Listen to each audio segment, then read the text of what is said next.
Good morning twelfth class student.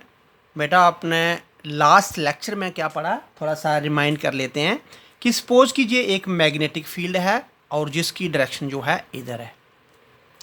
इस field के ऊपर जब भी कोई चार्ज जो है मूव करेगा विद सम पर्टिकुलर वेलोसिटी, है ना, तो उस पे फोर्स आ सकती है या नहीं आ सकती है ना। ये चीज़ आपने पढ़ा था। तो जल्दी से मैं फिर आपको रिमाइंड करवा दूं कि एक चार्ज जो है वो मैग्नेट फील्ड के ऊपर मूव कर रहा है तो उस पर फोर्स दो एंगल पे नहीं आएगी। अगर charge in the direction of field move कर रहा है तब भी फोर्स नहीं आनी है। अगर चार्ज जो है opposite to the direction of field move कर रहा है तब भी फोर्स नहीं आनी है। बाकी in the direction of magnetic field mean 0 degree, opposite to the direction of magnetic field means 180 degree.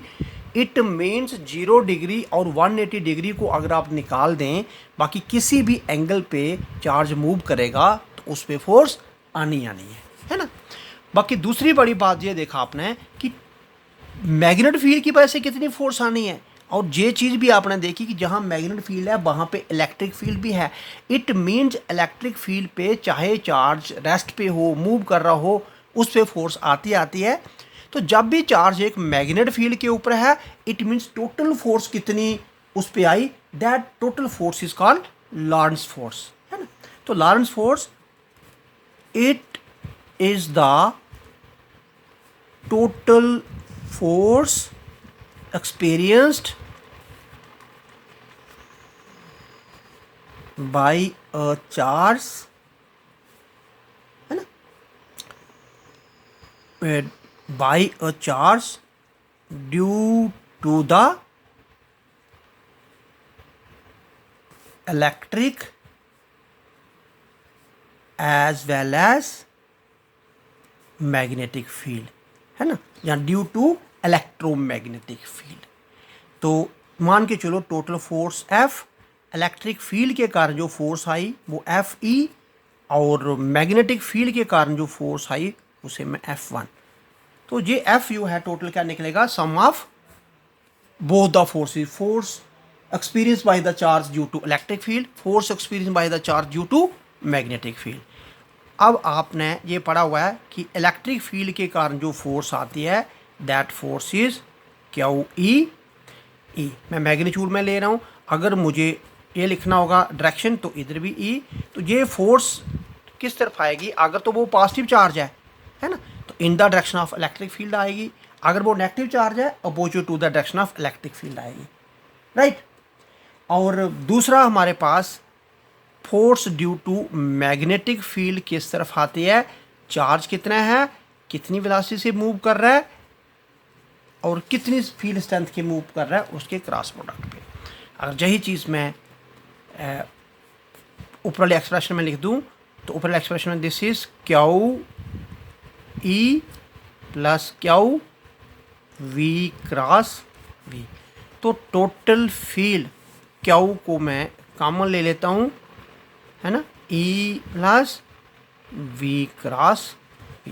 तो this is the expression for Lorentz force, है ना, ये आ गया हमारे पास। और जो भी फोर्स आ रही है उसकी कोई डायरेक्शन रहेगी, तो ये डायरेक्शन जो है इस फोर्स की गिवन बाय फ्लेमिंग, द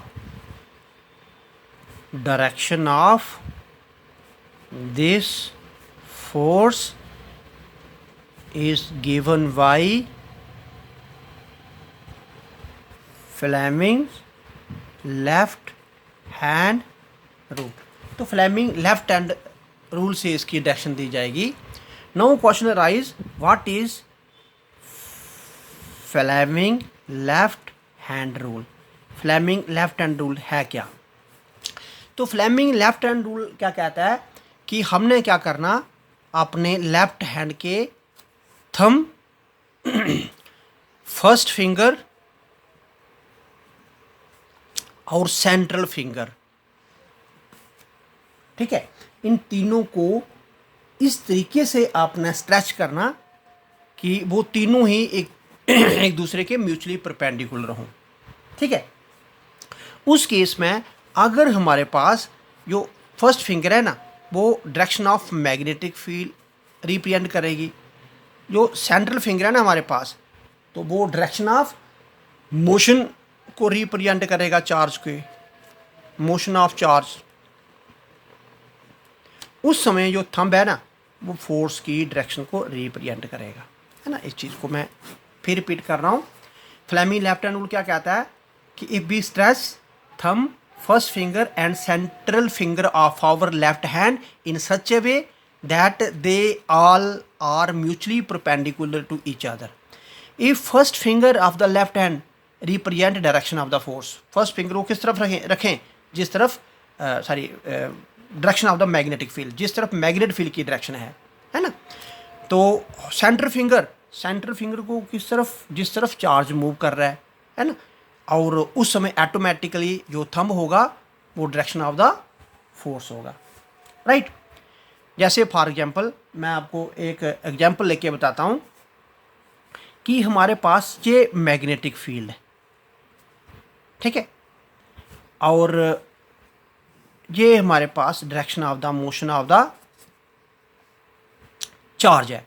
उस समय ये हमारे पास फोर्स की डायरेक्शन होगी, ये हमारे पास फोर्स की डायरेक्शन होगी, है ना।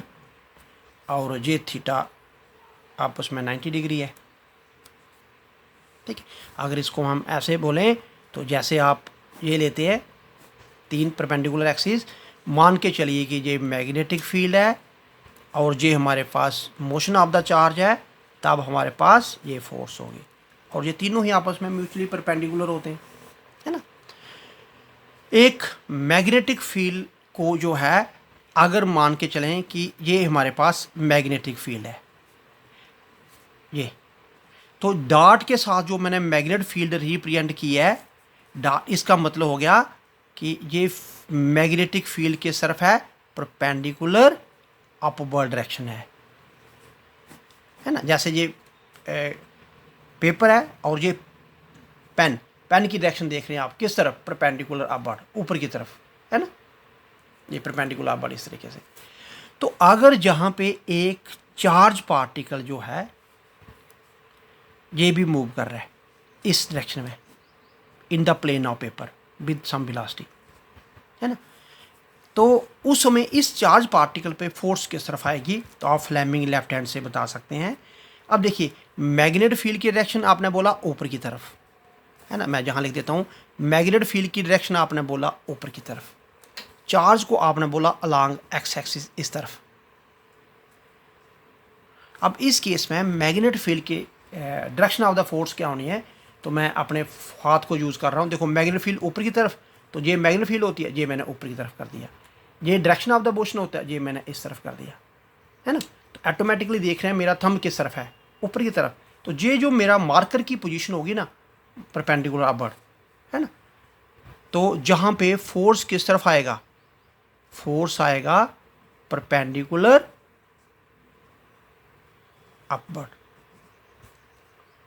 तो अगर मैं इस तरीके से बात कर रहा हूँ, प्लेन की बात कर रहा हूँ इधर, अगर ये ऐसे, अगर हमारे इस केस में मैग्नेटिक फील्ड किस तरफ है? ऊपर की तरफ, तो इसका मतलब मैग्नेटिक फील्ड ऊपर की तरफ, ये मैग्नेटिक फील्ड है, ये मैंने थंब ऊपर करना पड़ा मुझे।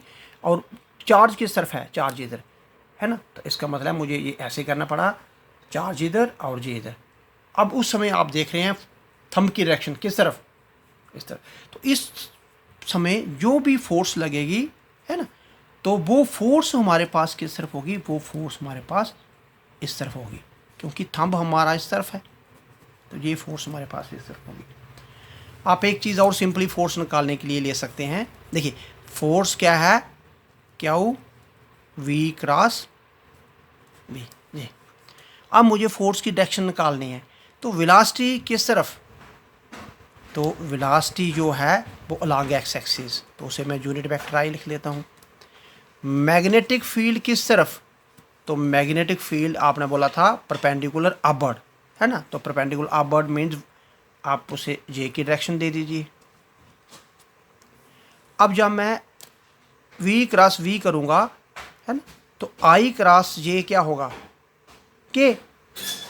तो आई क्रॉस जे के मीन्स जेड की डायरेक्शन। तो कब अभी ऐसे क्वेश्चन दिया गया होता, if charge is moving along x axis, है ना, and direction of the magnetic field is perpendicular to the plane of paper, what would be the direction of the force on the charge?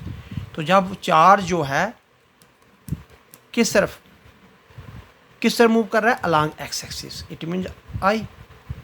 Magnetic field किस तरफ है, perpendicular upward, it means J direction में। तो force किस तरफ होगा, तो आप सीधा आई क्रॉस जे के, और K means positive Z axis, then force will be toward positive z axis। तो मैं 2 एग्जाम्पलें ली हुई हैं। अगर इसमें हम इस चार्ज पर फोर्स बता पाएंगे तो हमें ये रूल क्लियर हो जाएगा। देखिए हमने क्या किया हुआ है कि ये एक मैग्नेटिक फील्ड ली हुई है और मैग्नेटिक फील्ड को रिप्रेजेंट किया है क्रॉस के साथ। तो क्रॉस के साथ मैग्नेटिक फील्ड को रिप्रेजेंट करने का मतलब हो गया कि जो मैग्नेटिक फील्ड की डायरेक्शन है दैट इज़ परपेंडिकुलर डाउनवर्ड। जैसे ये प्लेन है ना, तो नीचे की तरफ डायरेक्शन है इसकी परपेंडिकुलर डाउनवर्ड। तो इस केस में डॉट का मतलब हो गया परपेंडिकुलर अपवर्ड। तो मैग्नेटिक फील्ड की डायरेक्शन जो है वो इस तरफ है, नीचे की तरफ परपेंडिकुलर डाउनवर्ड, और इस केस में मैग्नेटिक फील्ड की डायरेक्शन जो है वो परपेंडिकुलर अपवर्ड। तो मैं इस क्वेश्चन की बात करूँगा पहले। तो देखिए जहाँ पे वेलोसिटी की डायरेक्शन क्या है, तो वेलोसिटी की डायरेक्शन अलॉन्ग एक्स एक्सिस, तो इसे तो आपने वी ये लिखना होगा। मैग्नेटिक फील्ड की डायरेक्शन क्या है, परपेंडिकुलर डाउनवर्ड, तो परपेंडिकुलर डाउनवर्ड है ना, तो नीचे की तरफ, इट मीन्स मैग्नेटिक फील्ड तो नीचे की तरफ यूनिट वेक्टर माइनस ये। अब मुझे अगर फोर्स का फार्मूला लगाना है तो फोर्स होता है वी क्रॉस वी। तो जब मैं एफ निकालता हूँ क्या हो, तो ठीक है वे ये हमारे पास आ जाता है वी आई, और इसकी क्रॉस प्रोडक्ट हमारे पास आ जाती है बी ये। अब आपने देखा आई क्रॉस ये तो के होता है ना, लेकिन आई क्रॉस माइनस ये माइनस के होना चाहिए। तो अगर आई क्रॉस माइनस ये है तो माइनस के, इट मीन्स कि जो फोर्स की डायरेक्शन है ना, तो अगर मैं ऐसे लिखूं क्यू बी बी और इसके साथ माइनस के का मतलब यहाँ पे क्या हो गया कि फोर्स की डायरेक्शन किस तरफ है, फोर्स की डायरेक्शन जो है ना, force will be along negative Z axis, force will be along negative Z axis. वही चीज़ आप इससे भी बता सकते हैं। देखिए ये है मैग्नेटिक फील्ड किस तरफ, नीचे की तरफ, तो मैंने नीचे कर दिया। अब ये है चार्ज का मोशन किस तरफ, along एक्स एक्सिस, तो मैंने इस तरफ कर दिया है ना। अब ये हमारे पास मैग्नेटिक फील्ड नीचे की तरफ, ये आ गया चार्ज, तो ये आ गया हमारे पास डायरेक्शन ऑफ द फोर्स। तो डायरेक्शन ऑफ द फोर्स जो है हमारे पास अलॉन्ग नेगेटिव एक्स एक्सिस, मतलब नीचे की तरफ ये आ रहा है हमारे पास। अगर वही चीज़ मैं जहाँ पे लेता हूँ, इस केस में वेलोसिटी कितनी है वो फिर अलॉन्ग एक्स एक्सिस, तो ये ही रखें। मैग्नेटिक फील्ड कितनी है, तो magnetic field along Y axis, वो भी पॉजिटिव वाला ये। तो जब आप यहाँ पे फोर्स निकालेंगे वो बन जाएगा Q B B I cross ये। तो फोर्स यहाँ पे आई क्रॉस ये जो है वो क्या होता है, उस समय आप बता सकते हैं। तो फोर्स की डायरेक्शन जो है along positive Z X axis होगी। Thank you very much.